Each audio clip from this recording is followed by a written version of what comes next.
Ladies and gentlemen, welcome back to the channel. We are broadcasting live with a developing story that is shaking the very foundations of Asian basketball and sending shockwaves all the way to the NBA. If you thought the offseason was quiet, if you thought the rosters were set and the narratives were written, think again. We have a breaking news situation that feels more like a seismic shift than a simple transaction. The headline you are seeing everywhere, the notification that just lit up phones from Tokyo to Tennessee, is 3 words: Yuki Kawamura, Memphis. But the story behind that headline is far more complex, far more layered, and infinitely more consequential than a simple roster update. We are talking about the return of the Short King, the Japanese sensation who defied physics and logic in the B-League, officially re-entering the NBA conversation in a way that directly ties back to his explosive debut with the Memphis Grizzlies. While the ink is dry on new contracts and the jerseys are being printed, specifically the iconic red of the Chicago Bulls, who have just secured his talents, the narrative remains deeply rooted in what he started in Memphis. He is entering the Memphis conversation again because he proved that the impossible was possible on their court. And now, he's back to finish what he started. But that is just the tip of the iceberg. While the cameras are flashing for Kawamura in the United States, thousands of miles away, a massive storm is brewing in Japan. The B-League, one of the fastest-growing basketball economies on the planet, is undergoing a big shakeup, a complete structural revolution known as the B-Kikushine or B-Innovation. We are talking about the dissolution of the current tiered system, the introduction of a hard-hitting draft, salary cap implications, and a new, premier status that will ruthlessly separate the contenders from pretenders. This isn't just a rule change. It is a survival of the fittest evolution that will dictate the future of basketball in Asia for the next 50 years. And standing silently in the eye of the storm is Enigma himself, KaiSotto, the Filipino giant, the 7'3" prodigy who carries the hopes of a basketball-crazed nation on his shoulders, has been devastatingly quiet. Critics have called it stagnation. Fans have called it a delay. But our sources and analysis reveal something else entirely. We are uncovering what we're calling KaiSotto's hidden strategy. This is not about a failed NBA dream. This is about a calculated, patient, and arguably brilliant maneuver to leverage the new B-League rules, rehab from his ACL injury in the shadows, and launch a comeback that bypasses the traditional routes entirely. While everyone is looking at the G-League, KaiSotto is playing a different game, a game of chess while everyone else is playing checkers. So buckle up. We are about to dissect the Exhibit 10 intricacies, the two-way contract realities, the B-League's multi-billion-yen gamble, and the unseen roadmap of KaiSotto. From the streets of Yokohama to the bright lights of the FedEx Forum, and now to the Windy City, we are connecting the dots that the mainstream media is ignoring. This is the deep dive you've been waiting for. This is the truth behind the headlines. Let's get into it. Let's start with the man of the hour, Yuki Kawamura. The news cycle is dominated by the phrase, enters Memphis. And for good reason. Memphis is where the myth became reality. When we talk about Yuki Kawamura entering the league, we are talking about a spiritual return to the standard he set with the Grizzlies.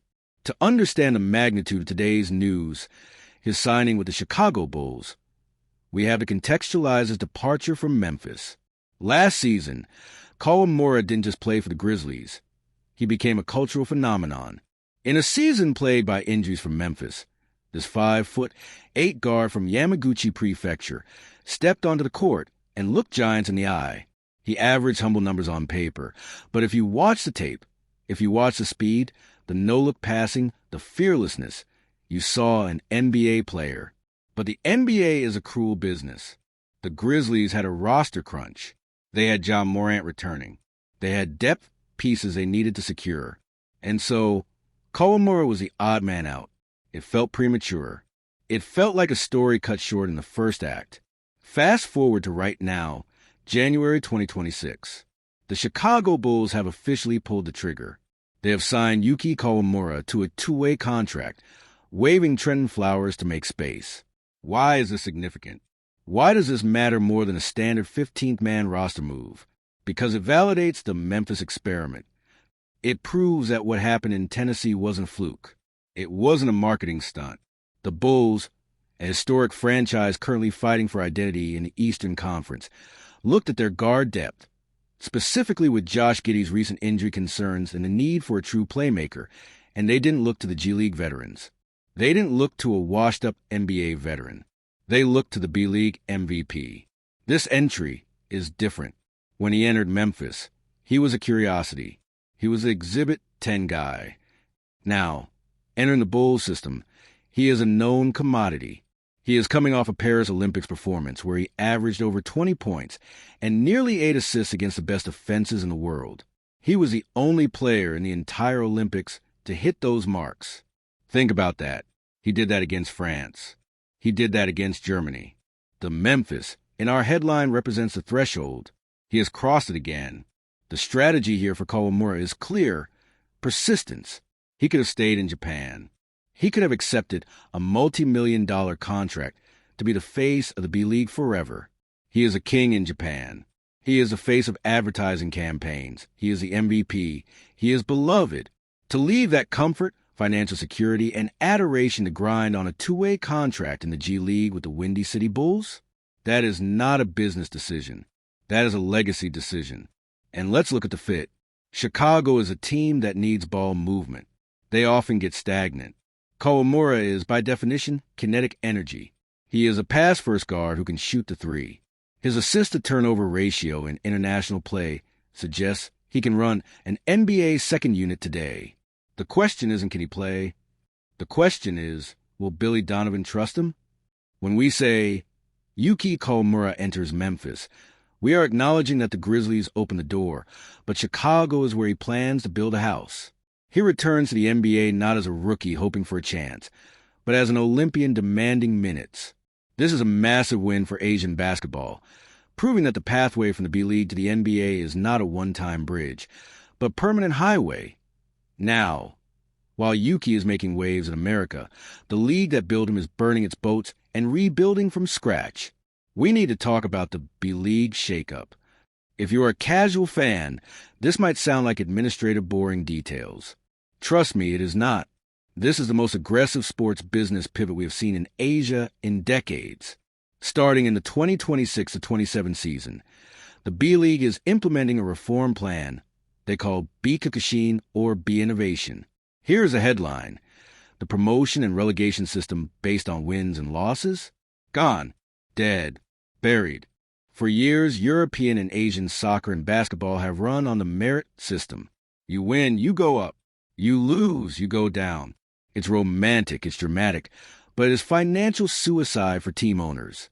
You cannot build a 10,000-seat arena and invest millions in infrastructure if one bad season sends you to the second division where your revenue gets cut in half. The B-League has looked at the NBA model and said, we want that. They're introducing a new top tier called B.League Premier. To get into this Premier League, you don't just need to win games. In fact, winning is secondary. You need to meet strict business criteria. Attendance. You must average for 1,000 fans per game. Revenue. You must generate 1.2 billion yen, approximate $8 million annually. Arena. You must have a suite-level NBA-style arena. This is a shakeup because it forces teams to stop spending money on short-term player contracts to win now and start spending money on marketing, arenas, and fan experience to win forever. Why does this matter for the players? Because of the salary cap and the draft. For the first time, the B-League will implement a draft system in 2026. This changes the power dynamic completely. Previously, a rich team like Alvark Tokyo or Chiba Jets could just buy the best graduating college players. Now, the talent distribution will be regulated. This creates parity. Parity creates better products. Better products create better TV deals. And here is where it gets interesting for our international viewers. The Asian quota is evolving. The B-League has been the sanctuary for Filipino, Korean, and Chinese talent. With the new B.Premier focusing on global entertainment value, the value of players like Dwight Ramos, AJ Edu, and yes, KaiSotto skyrockets. These teams need to fill 5,000-seat arenas. How do you do that? You sign players who have entire nations following them. The shakeup is designed to make the B-League the second-best league in the world, surpassing the EuroLeague. That is the stated goal. And when you look at the money flowing in, the new arenas being built in Okinawa, in Tokyo, in Kobe, it's not a pipe dream. It is happening. And this new environment creates the perfect storm for our next subject. Chapter 3. KaiSotto's hidden strategy revealed. Let's transition to the elephant in the room. The kaiju. KaiSotto. The narrative around Kai lately has been frustrating. An ACL tear in January 2025. A long, silent rehab. Missing Gila's Pilipinas duties. Missing the NBA Summer League. Fans are asking, is the dream over? Did he miss his window? This is where the deep dive gets crucial.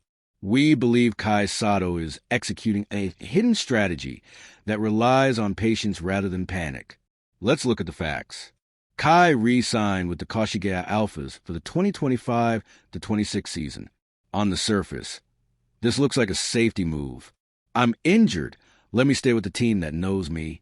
But look closer. Kashigaya is a team with ambition, pushing to solidify its place in the new B.Premier hierarchy. Kai's hidden strategy has 3 prongs. Prong 1, the load management rehab. Kai is not just healing a knee. He is rebuilding his body. For years, the knock on KaiSotto was his lower body strength. He was easily pushed off the block in the NBA Summer League. An ACL recovery, while tragic, offers a silver lining. 9 to 12 months of weight room focus without the cardio drain of playing games. We are seeing reports and his own social media hints that he is returning not just healed, but significantly heavier and stronger. He isn't rushing back to play 30 minutes a night in October. He is targeting a mid-season dominance where he looks physically different. He is using the injury time to finally address the one scout complaint that kept him undrafted: physicality. Prong 2, the B.Premier showcase. Kai knows the B-League is changing. He knows that in 2026, the eyes of the world will be on the inaugural B.Premier build-up. By dominating the second half of the 2025-26 season, he positions himself not just as a player, but as a franchise cornerstone for a premier team.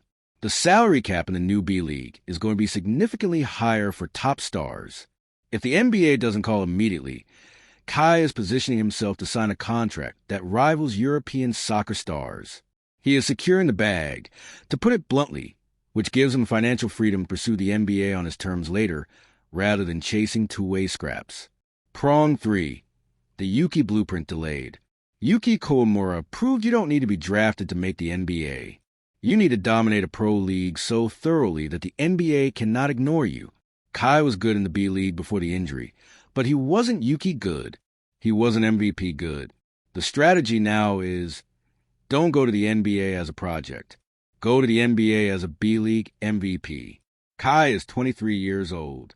In big man years, that is a toddler. He has realized that the hidden path is not the draft.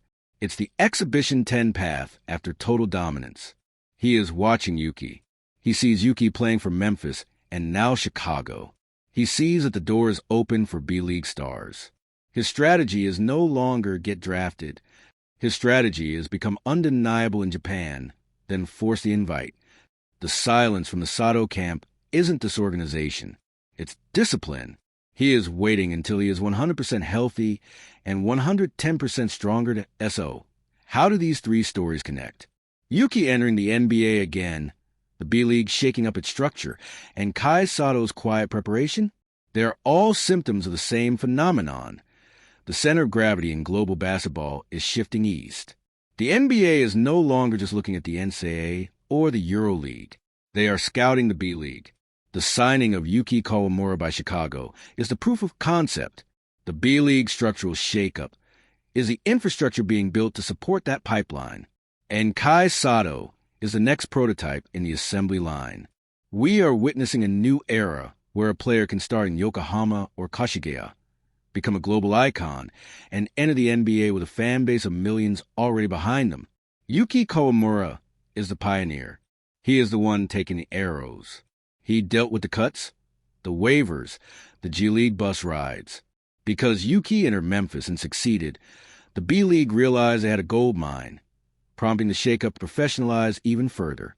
And because the league is professionalizing, KaiSotto has a legitimate, high-level platform to rehabilitate and launch its own NBA bid without having to go to Europe or the G League Ignite, which doesn't even exist anymore. This is an ecosystem. The shakeup funds the teams. The teams sign the stars like Kai. The stars like Kai and Yuki play at a level that attracts the NBA. The NBA signs them, which brings more fans to the B-League. It is a perfect, virtuous cycle. And right now, in 2026, we are seeing the peak of it. Yuki is in a Bulls jersey. The B-League is unveiling its premier teams. And KaiSotto is in the lab, preparing to remind everyone why he is the unicorn of Asia. So, what should we expect in the coming weeks? First, keep your eyes glued to the Chicago Bulls box scores. Yuki Kawamura is not there to be a mascot. With the Bulls' current roster flux, expect him to get real minutes. Every assist, every steal, every three-pointer is going to be a viral moment. But more importantly, it will be a data point for scouts. He is fighting for every inch, just like he did in Memphis. The Memphis entry was a prologue. The Chicago chapter is the main event. Second, watch the Koshige Alphas. When KaiSotto steps back on that floor, look at his legs. Look at his shoulders. If the hidden strategy we discussed is real, we are going to see a different version of Kai. We are going to see a player who isn't just finessing around the rim, but punishing it. The B-League shakeup means every game matters for the future categorization of these clubs. The pressure is on, and diamonds are made under pressure. We are living in the golden age of Asian basketball. The boundaries are dissolving. The bridge has been built. Whether the 5-foot, 8-guard, or a 7-foot, 3-center, the message is the same.